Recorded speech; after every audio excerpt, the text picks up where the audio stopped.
the Linda McEnhill Award is really important because it highlights the staff who work with people with learning disabilities who are approaching death.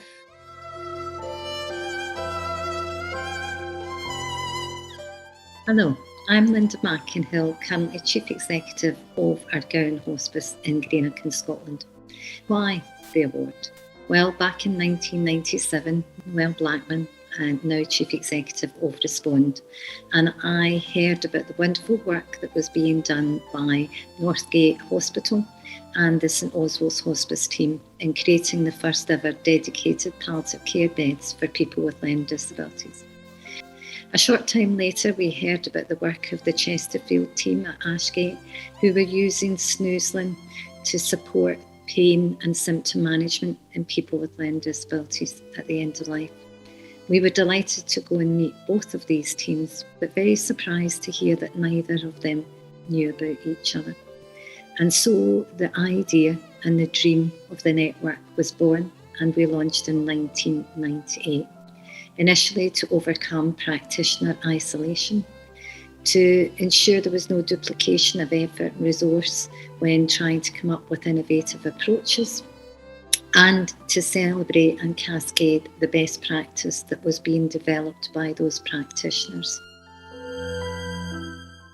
I gave up chairing the network, and so the Linda McEnhill Award was created. And I'm very proud to say that I was the first holder of that award. Who could have believed 14 years later just how much the network would have grown and developed?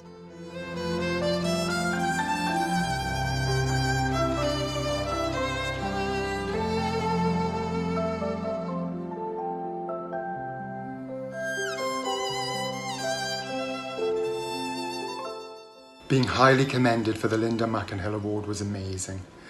I was working at a hospice at the time in London as a social worker, and we started a project to essentially widen access to the hospice for people with learning disabilities and life-limiting illnesses. But I think winning the award, of course, for the whole hospice team, they were absolutely thrilled, gave great satisfaction, shone a spotlight on the importance of the work, and helped us to secure funding from our local CCG to continue rolling out our training programme for another 2 years.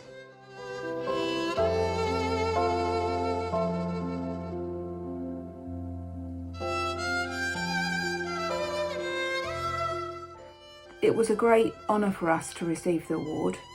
What we felt we were doing was in our usual job. We didn't feel we were doing anything over the top, anything that warranted an award, but it was fantastic for the service and fantastic for the nurses involved to have that accolade and to really have that approval.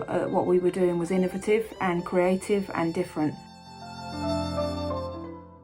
My name's Jean Wilson, and I'm going to tell you about Victoria and the most amazing woman and how she died. We knew Victoria was dying, so we had time to prepare a good death for her in her own home, surrounded by people she loved and people who loved her. Her staff team, her medics and her family worked hard to give her a good end to her life. And I wanted to share this with the world.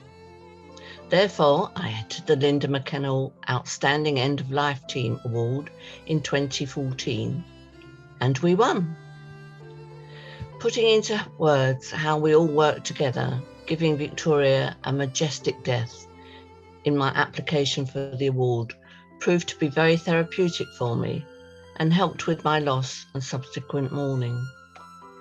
Her staff and palliative teams and all the many people, including her family and friends, particularly those with learning disabilities, receiving the award was, for many, a pivotal point in their lives.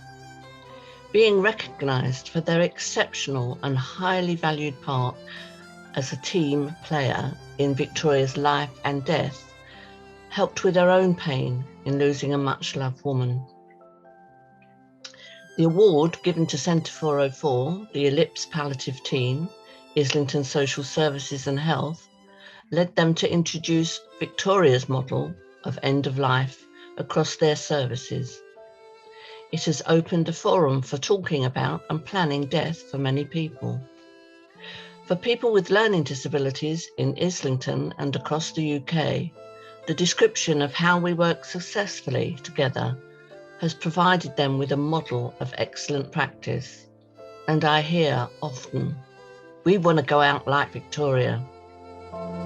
Applying and receiving the award as her mum has helped me with my healing process. And even in death, Victoria will be remembered.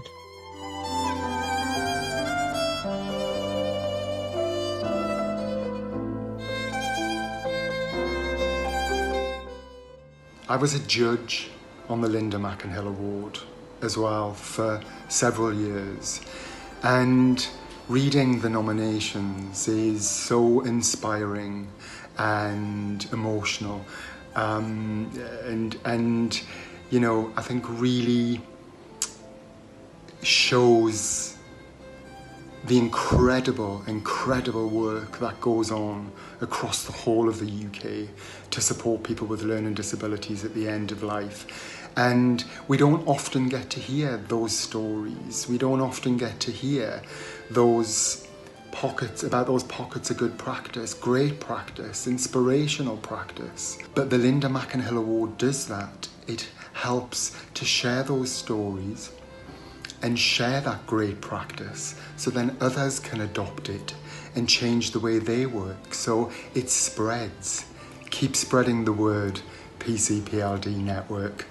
You're doing an incredible job, and it makes me feel so proud. So, and I've been on the judging panel for 10 years, and it's been really good doing that. And year by year, the applications get more difficult. When we hear the stories of the staff who are working with people, it brings tears to your eyes, you know, because they're really fantastic work they're doing. And it's a shame we can't give an award for all of them, but we can't. So we have to pick out the best, but that's what's getting hard, picking out the best, because they're so fantastic. And we've seen some wonderful applications. So from one award winner to another, congratulations and all the best, and keep on doing the fantastic work you're doing. Thank you. And I hear the nominations are phenomenal representations of all the work our sectors have undertaken to support people with learning disabilities at some of the most complex times of their life. So I wish all of you the very best. Congratulations to all of those of you who have been nominated, and those of you that today will become, like me, a very proud recipient of the Linda McEnhill Award. Thank you.